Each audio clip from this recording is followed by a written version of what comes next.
Hello बच्चों, आपका स्वागत है श्याम सर की क्लास में। बच्चों, आज हम कक्षा 12 भौतिक की सेकेंड पार्ट का अगला टॉपिक देखने वाले हैं। आपका सेकेंड पार्ट, आपका भाग फिजिक्स कक्षा 12 भाग 2 का से आपका आज अगला लेक्चर नंबर 2 होने वाला है, जिसमें आपको कवर कराया जाएगा कि दर्पण के फोकस दूरी f तथा वक्रता त्रिज्या r में संबंध का फार्मूला क्या होता है, उसी का डेरिवेशन कराया जाएगा। f और r में संबंध का फार्मूला, जैसा कि आपको पता होना चाहिए कि जो दर्पण की फोकस दूरी होती है वह वक्रता त्रिज्या की क्या होती है, आधी होती है। इस तरह के जो क्वेश्चंस आपके पेपर में पूछे जाते हैं उसमें दो तरीके से पूछ सकता है। या कहेगा कि दर्पण की फोकस दूरी तथा वक्रता त्रिज्या में संबंध के लिए आप सूत्र का निगमन करें।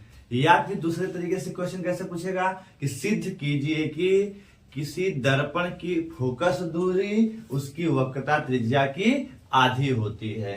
तो इस तरह से क्वेश्चन आएगा। यह क्वेश्चन को हम लोग सॉल्व करेंगे, बड़े अच्छे ढंग से करने वाले हैं। आप सभी इस श्याम सर की क्लास में आप जुड़ जाएं और श्याम सर की क्लास को लाइक करें, सब्सक्राइब करें और शेयर करें ज्यादा से ज्यादा दोस्तों के पास। देखें, ये जो टॉपिक है बहुत इंटरेस्टेड होने वाला है। आप वीडियो में अंत तक बने रहेंगे तो आपको टॉपिक बहुत अच्छे से समझ में आने वाली है।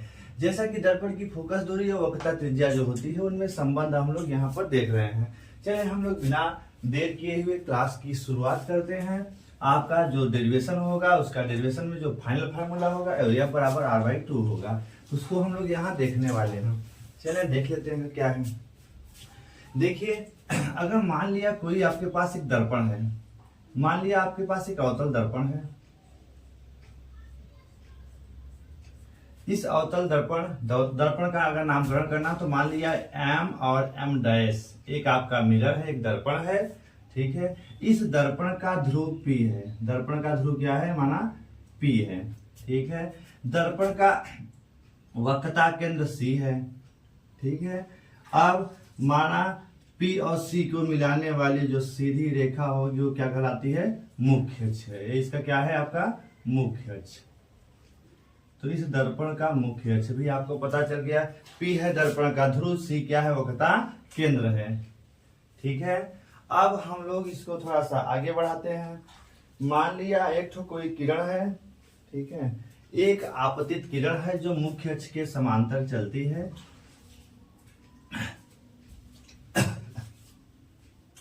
माना कोई एक आपतित किरण है जो मुख्य अक्ष के समांतर आकर के किसी दर्पण पर आपतित होती है। तब जब मुख्य अक्ष के समांतर चलने वाली प्रकाश की किरणें दर्पण से परावर्तन के पश्चात वो कहां से जाती हैं, आपके दर्पण के फोकस से होकर के जाती हैं। तो यह बिंदु जो है दर्पण का फोकस कहलाएगा। क्या कहलाएगा, दर्पण का फोकस कहलाता है, ठीक है। तो यह बिंदु है आपके दर्पण का फोकस। तो इसको हम यहाँ पे फोकस दिखा देते हैं, दर्पण का एक फोकस है। मान लीजिए आपकी जो यह है A और B, AB आपकी जो है आपतित किरण है।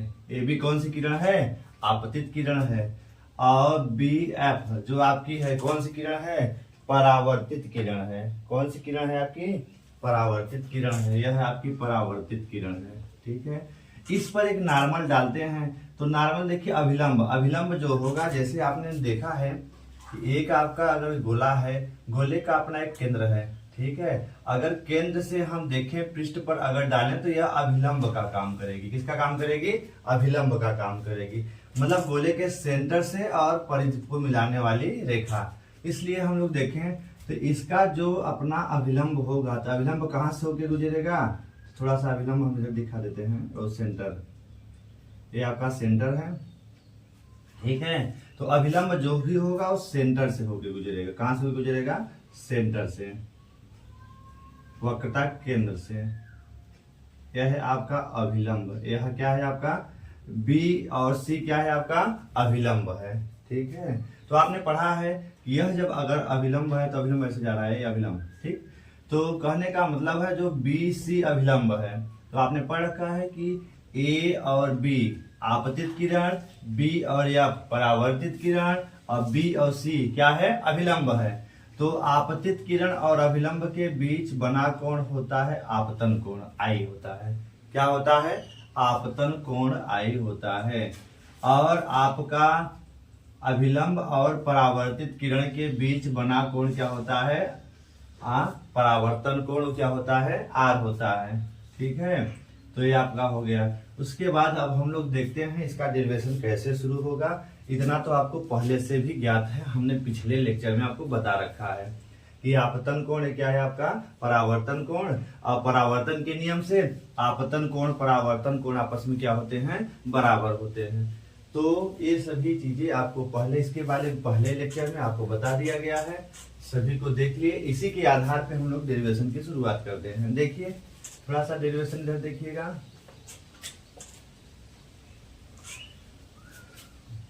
पहले तो डेरिवेशन शुरू करने से पहले हमें इस फिगर की पूरी व्याख्या करनी होती है, तो यहाँ पूरी चीजें हम लिख देते हैं, तो आप उसको देख के उतार लेंगे अपने में। माना एक अवतल दर्पण एम डैश है। माना एक अवतल दर्पण एम डैश है। ठीक है, एम डैश है, जिसका ध्रुव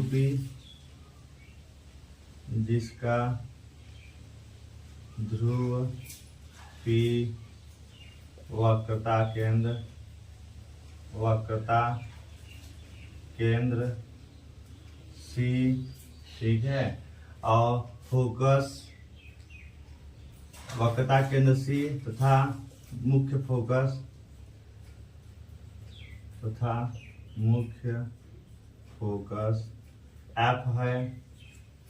F है। ठीक है, तो देखिए यहाँ पे आपका P ध्रुव, C वक्रता केंद्र, F क्या हो गया? आपका फोकस हो गया, मुख्य फोकस। ठीक है, और PC को मिलाने वाली रेखा क्या है? मुख्य अक्ष है। तो यहाँ क्या दिखा देना? PC को मिलाने वाली रेखा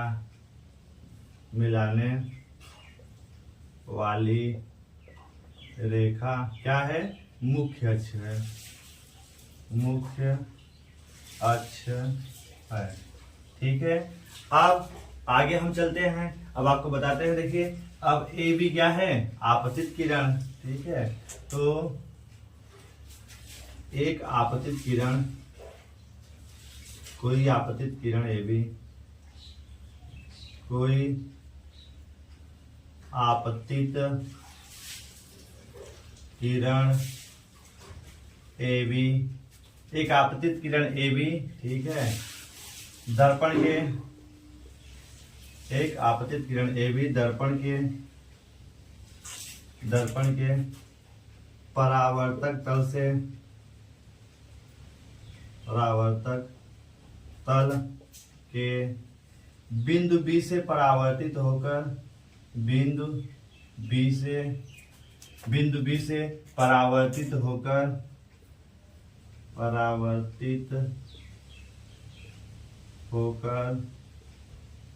BF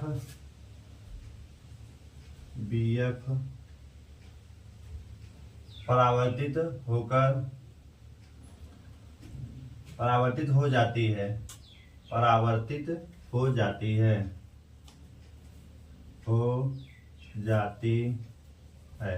मतलब ए बी बिंदु से क्या होती है? परावर्तित हो जाती है, जहां बी और एफ, ठीक है, जहां बी एफ क्या है? परावर्तित किरण है। कौन सा किरण है? परावर्तित। जहां बी एफ क्या है? परावर्तित किरण है। देखिए ए बी आपतित किरण, बी एफ क्या है? परावर्तित किरण है। ठीक है, बी एफ क्या है? परावर्तित किरण है। ठीक है, और जहां तथा BC क्या है? यहाँ पर अभिलंब है। BC क्या है? अभिलंब है। BC क्या है आपका? अभिलंब है। ठीक है, और BC क्या है आपका? अभिलंब है। अब यहाँ पे FP जो है ये किसके बराबर है? फोकस दूरी की क्या है? बराबर है। यह किसके बराबर है? फोकस दूरी F। और यह किसके बराबर है? वक्रता त्रिज्या R की क्या है? बराबर है। तो इतना आप नोट कर लीजिए।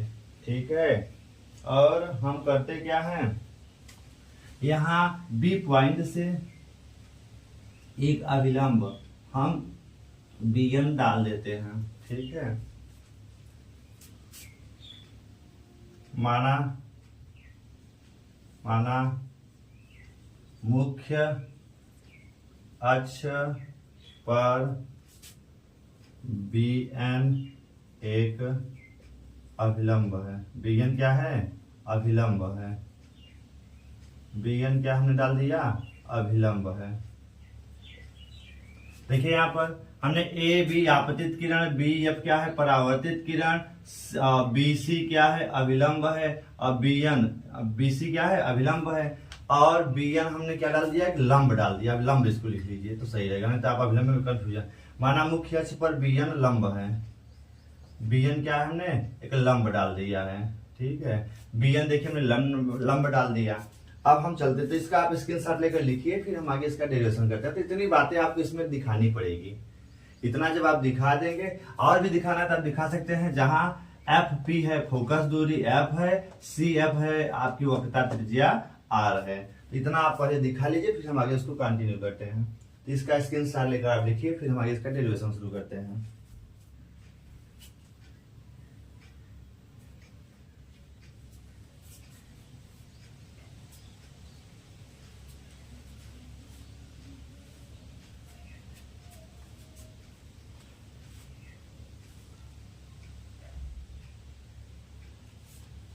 चलें, स्क्रीनशॉट आप ले लिए होंगे, हम आगे चलते हैं। अब इसको आप लिखने के बाद अब शुरू करेंगे सीधे डेरिवेशन से।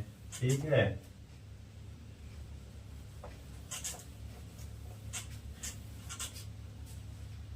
यहाँ कोण, चूंकि कोण ए बी सी बराबर कोण क्या है, कोण ए बी सी, आपतन कोण आई है। ठीक है, यह किसके बराबर है, परावर्तन कोण किसके बराबर है, सी बी और एफ। कोण क्या है, सी बी एफ की क्या है, बराबर है। यह आई है, यह क्या है, आर है। तो यह क्या है, परावर्तन के नियम से किसके बराबर है, कोण आई की क्या है, बराबर है। तो यहाँ आर जो है, इस आर को हम किसके बराबर ले सकते हैं, कोण आई के बराबर। किस नियम से, परावर्तन के नियम से, परावर्तन के नियम से, परावर्तन के नियम से। देखिए ए बी सी आई और सी बी एफ मतलब आर, आर भी क्या हो जाएगा तब, आई। तो परावर्तन के नियम से कोण आई कोण आर के बराबर होते हैं। तो ये दोनों कोण क्या हमने मान लिया, आई मान लिया।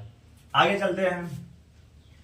तथा कोण ए बी सी बराबर कोण बी सी एफ। देखिए यह भी किसके है, कोण आई की क्या है, बराबर है। देखिए ध्यान से, ए बी सी मतलब आई है, और बी सी एफ मतलब ये वाला कोण, ये भी आपस में क्या है, बराबर है। तो यह भी क्या होगा, आई होगा। क्यों आई होगा, देखिए यहाँ पे ऐसे जेड नुमा आकृति बन रही है। देखिए यह अगर आई है तो यह भी क्या है, आई है। किस कारण से, एकांतर कोण। तो एकांतर कोण आपस में बराबर होते हैं। ठीक है, एकांतर कोण के आधार पर, किस कारण से, एकांतर कोण आपस में क्या होते हैं, बराबर होते हैं। अब देखिए अगर यह आई, यह भी आई और यह भी आई हो गया, तो एक चीज अब देखिए, त्रिभुज, एक त्रिभुज देखिए यहाँ पर, त्रिभुज बी सी एफ में, त्रिभुज बी सी एफ में देखिए, त्रिभुज बी सी एफ को ध्यान से देखिए। कौन सा त्रिभुज है, बी सी एफ मतलब बी सी एफ। देखिए दो आंतरिक कोण आई और आई है। ठीक है, तो अगर हम देखें तो यहाँ जो कोण है, यह कोण क्या होगा, अगर दो आंतरिक कोण आई और आई है तो बहिष्कोण क्या होगा, दो आंतरिक कोणों के योगफल के बराबर होगा। तो किसके बराबर होगा, आई प्लस आई बराबर क्या हो जाएगा, 2i के। तो त्रिभुज BCF में, BCF में, ठीक है, जो आपका BCF आपका कौन सा है, BCF में ये दोनों आंतरिक कोण क्या है, आई है, यह भी क्या है, आई है। जब दो कोण दिए हैं तो आपका बहिष्ठ कोण क्या होगा, दो आंतरिक कोणों के योगफल के बराबर होगा। तो यह जो बहिष्ठ कोण होगा कौन सा कोण जो आपका है में, ठीक है। तो आप कहेंगे जो कोण आपका है बी एफ और एन, जो बी एफ एन है, बी एफ एन जो आपका क्या है बी एफ एन कर लीजिए, चाहे बी एफ पी कर लीजिए, सीधा यहाँ से बी एफ और पी ले लीजिए। बी एफ पी जो है आपका वो किसके बराबर है, 2i के बराबर है। क्यों क्यों है यहाँ पर देखिएगा, क्योंकि देखिए आपका यह कोण I है, यह भी I है, ठीक है। तो दो आंतरिक कोण I और I है, तीसरा जो बहिष्ठ कोण इसका होगा दो आंतरिक कोणों के योगफल के बराबर अर्थात 2i होगा, ठीक है। तो ये आपका हो गया इतना, तो इसको आप याद रखेंगे। अब जब इतना आपको आ गया तब आगे हम चलते हैं। देखिए अब हमें दो त्रिभुज लेने हैं, एक बड़ा वाला त्रिभुज, देखिए यहाँ पर अभी देखिए बड़ा वाला त्रिभुज कौन सा है, इतना हो गया। तो त्रिभुज, एक त्रिभुज है आपका, हम यहां लिख देते हैं, एक त्रिभुज है आपका बी एन और सी से, त्रिभुज बी एन सी से। बी कहाँ है देखिए, बी एन सी मतलब ये बड़ा वाला समकोण त्रिभुज बन रहा है, देखिए यूं ये बड़ा वाला बन रहा है। तो कहने का तो B N C, B N C में देखिए यह कोण आई है, यह लंब है, लंब है तो कितने पे होगा 90 डिग्री का कोण बनाएगा। इससे हम लोग देखें तो कोण आई का मान निकाले तो हम tan के पदों में, तो tan आई, तो tan आई बराबर क्या हो जाएगा, देखिए इससे हमारा समीकरण हल हो जाएगा। तो tan आई, tan थीटा बराबर क्या होगा, लंब बटे आधार, tan थीटा बराबर क्या हो जाएगा, लंब बटे आधार, ठीक है। कैसे होगा, लंब बटे क्या होता है, आधार होता है। देखिए है tan थीटा, क्या है tan थीटा, तो क्या हो जाएगा लंब बटे आधार। तो देखिए इस त्रिभुज में B N C, B N C, B N C में लंब क्या है, बी एन क्या है आपका लंब है, और आधार क्या है, आधार देखिए सी एन, सी एन क्या है आपका आधार है, तो सी एन आपका आधार हो गया, ठीक है। तो इसको आप इक्वेशन नंबर फर्स्ट मान लीजिए, ठीक है। आगे भी मानते हैं इक्वेशन, ठीक है। फिर आगे एक और त्रिभुज आपके पास है, तो इतना पहले आप लिखिए, फिर हम आगे कंटिन्यू करते हैं। इतना पहले आप लिख लीजिए, इधर लिख देते हैं या तो, ठीक है। दूसरा त्रिभुज और है, देखिए अब इधर लिख देते हैं। देखिए अब हमारे पास एक त्रिभुज और है छोटा वाला, देखिए ये वाला बी एन और एफ, त्रिभुज बी एन एफ से, बी एन एफ कहाँ है, बी एन और एफ, ये छोटा वाला देखिए इधर से ऐसे, ठीक है। तो B N F, B N और एफ है छोटा वाला त्रिभुज, ठीक है। इसमें अगर देखें तो कोण क्या है 2i, तो tan 2i का मान क्या होगा, tan 2i किसके बराबर होगा, tan थीटा बराबर लंब, लंब क्या है बी एन है आपका लंब है, आधार क्या है एफ एन, एफ एन क्या है आपका आधार है, एफ देखिए tan 2i का मान लेंगे तो B N upon F N, B N upon क्या हो जाएगा एफ एन हो जाएगा। तो ये आपका tan 2i का मान आ गया, ठीक है। तो इसको आप उतारिए, फिर हम इसको आगे बढ़ाते हैं। इतना स्क्रीनशॉट लेकर आप लिखिए जल्दी से।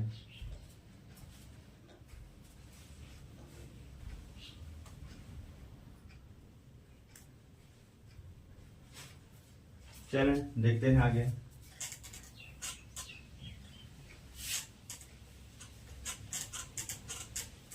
आगे देखिए, यदि कोण आई टेंड्स टू 0, कोण आई बहुत सूक्ष्म हो तथा 2i भी क्या हो बहुत सूक्ष्म हो, ठीक है। तो यदि कोण i बहुत सूक्ष्म हो और 2i भी क्या हो बहुत सूक्ष्म हो, सूक्ष्म कोणों के लिए जहां पे tan i लिखा है, tan i को क्या लिखा जा सकता है i, और जहां पे tan 2i है उसको क्या लिख सकते हैं 2i, क्या लिखेंगे 2i। सूक्ष्म कोणों के लिए यदि i कोण i और कोण जो आपका 2i है बहुत छोटे हैं, ठीक है, लगभग टेंड्स टू 0, तब tan i को i, tan 2i को 2i लिख सकते हैं। तब आपका क्या हो जाएगा, तब जहां पे लिखा है tan i बराबर बी एन अपान क्या लिखा है सी एन लिखा है, ठीक है। तो ये देखिए वाला, इसको आप क्या लिख सकते हैं, इसको लिख सकते हैं i बराबर बी एन अपान क्या लिखेंगे, C N. Equation number first आ गया। ऐसे इसमें भी देखिए, इसमें भी क्या हो जाएगा, जहां पे लिखा है tan 2i बराबर बी एन अपान क्या लिखा है, एफ एन। इसको क्या लिख सकते हैं, 2i बराबर क्या लिखेंगे, बी एन अपान क्या लिखेंगे, एफ एन लिख लेंगे। देखिए tan 2i को आप बी एन अपान क्या लिखेंगे, एफ एन। इसको मान लीजिए क्वेश्चन नंबर सेकेंड। ठीक है, तो समीकरण 1 और समीकरण 2 मिल गया। अब हम इसको आगे हल कर लेते हैं। देखिए आप समीकरण 2 में 1 से भाग देने पर, तो समीकरण 2 में समीकरण 1 से भाग देने पर, 2 में 1 से भाग दीजिए। जब 2 में देंगे तो 2 ऊपर जाएगा, 2i बटे क्या है, i है, बराबर इधर क्या है, बी एन। ठीक है, बी एन अपान क्या है, एफ एन है। ठीक है, अपान देखिए B N upon F N 2i हो गया, बटे क्या हो जाएगा, बी एन अपान क्या हो जाएगा, सी एन हो जाएगा। इसको जब सॉल्व करेंगे तो आई से कैंसिल, तो 2 बराबर क्या बच गया, बी एन अपान क्या बचा, एफ एन बचा। ऊपर जाएगा तो सी एन ऊपर हो जाएगा, सी एन अपान क्या बच गया, बी एन बच गया। बी एन से भी कैंसिल हो गया, तो आपका बचा क्या इधर, देखिए तो 2 क्या बच गया, 2 बराबर इधर क्या बच गया, सी एन अपान क्या बचा, एफ एन बच गया। 2 बचा, यहाँ सी एन बचा और क्या बच गया, एफ एन बच गया। तो इसको हम आगे कंटिन्यू करते हैं, तो इसको भी आप लिखिए, फिर इधर हम आगे कंटिन्यू करेंगे।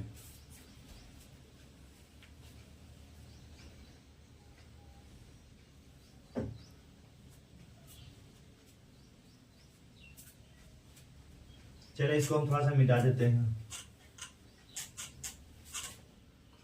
देखिए आगे चलते हैं। यदि आपके कोण आई और आर, यदि कोण आई और 2i, यदि कोण बहुत सूक्ष्म है, बहुत सूक्ष्म है, कौन से कोण, i और 2i, यदि बहुत सूक्ष्म है। ठीक है, तो चलिए लेना, यदि कोण, यहां से दिखा दीजिएगा, यदि कोण i, यदि कोण i तथा 2i बहुत सूक्ष्म है, बहुत सूक्ष्म है, तो यदि कोण i और 2i बहुत सूक्ष्म है, जब बहुत सूक्ष्म होंगे तब आप क्या कर सकते हैं, तब देखिए जब कोण बहुत सूक्ष्म होंगे तो n लगभग p के समीप होगा, तो n लगभग p के समीप होगा। यदि ये कोण i और 2i बहुत छोटे हैं तो n लगभग कहाँ होगा, p के समीप होगा। जब n p के समीप मान लेते हैं तब आपका क्या हो जाएगा, ये वाला फार्मूला, तो आप लिख सकते हैं 2 बराबर, जहां पे सी एन है तो n p के समीप होगा, तो n स्थान क्या हो जाएगा, n के स्थान पे p, तो आपका सी एन के स्थान क्या हो जाएगा, p। ऐसे एफ से n को, एफ एन अगर p के समीप होगा तो एफ p लिख सकते हैं, उसको तो क्या लिख लेंगे, एफ p लिख लेंगे। ठीक है, तो आगे हम चलते हैं, इसको देखते हैं। अब Cp और Fp का आप मान रखिए। Cp और Fp के मान रखने पर, तो रख लेते हैं Cp और Fp का मान। ठीक है, अब जहां पे Cp क्या है, C से P, देखिए जहां से Cp क्या है, वक्रता त्रिज्या R है। ठीक है, और Fp क्या है, Fp क्या है, इसकी फोकस दूरी f है। Cp वक्रता त्रिज्या r है, Fp क्या है, फोकस दूरी f है। ठीक है, तो आप चाहें तो ये सभी मान इसमें सेट कर दीजिए, तो 2 रहेगा बराबर Cp को क्या लिखेंगे, r, Fp को क्या लिखेंगे, f लिखेंगे। ठीक है, ये f हो गया, ये r हो गया। चाहे तो आप चिन्ह के साथ रखते तो ये भी माइनस तब भी इतना ही आता। इसको हम लोग क्या लिख सकते हैं, f पक्षांतर के लिए, तो f बराबर क्या हो गया, r/2। यही है फोकस दूरी और वक्रता त्रिज्या में संबंध का फार्मूला। तो आप लिख सकते हैं अतः दर्पण की फोकस दूरी, दर्पण की फोकस दूरी, दर्पण की वक्रता, दर्पण की वक्रता त्रिज्या की आधी होती है। अतः दर्पण की फोकस दूरी दर्पण की वक्रता त्रिज्या की आधी होती है। तो F बराबर r/2। यही है F और R में फोकस दूरी तथा वक्रता त्रिज्या में संबंध का फार्मूला। F बराबर r/2 होता है। तो ये आप अच्छे से डेरिवेशन आप देख करके अच्छे से कवर करें। इसका भी आप स्क्रीनशॉट लेकर पूरा लिखिए। यही है आपका फाइनल सूत्र, F बराबर r/2। अतः दर्पण की फोकस दूरी दर्पण की वक्रता त्रिज्या की आधी होती है। जहां पे F यहाँ पे क्या है, F क्या है, F है दर्पण की फोकस, दर्पण की क्या है, फोकस दूरी है। और R क्या है, दर्पण की वक्रता त्रिज्या, दर्पण की क्या है, वक्रता त्रिज्या है। दर्पण की क्या है, वक्रता त्रिज्या। इसको आप नोट करके पूरा स्क्रीनशॉट लेकर के लिख लीजिए, ठीक है। और लिख करके अपने इस टॉपिक को कवर करें। और अगर आपको ये वीडियो अच्छा लगा है तो श्याम सर की क्लास को लाइक करें, सब्सक्राइब करें, ज्यादा से ज्यादा दोस्तों के पास शेयर करें। आपका यह वीडियो आपका लेक्चर 2 में रहेगा, इसको आप अच्छे से देख सकते हैं। इसका स्क्रीनशॉट लेकर आप पूरा करें।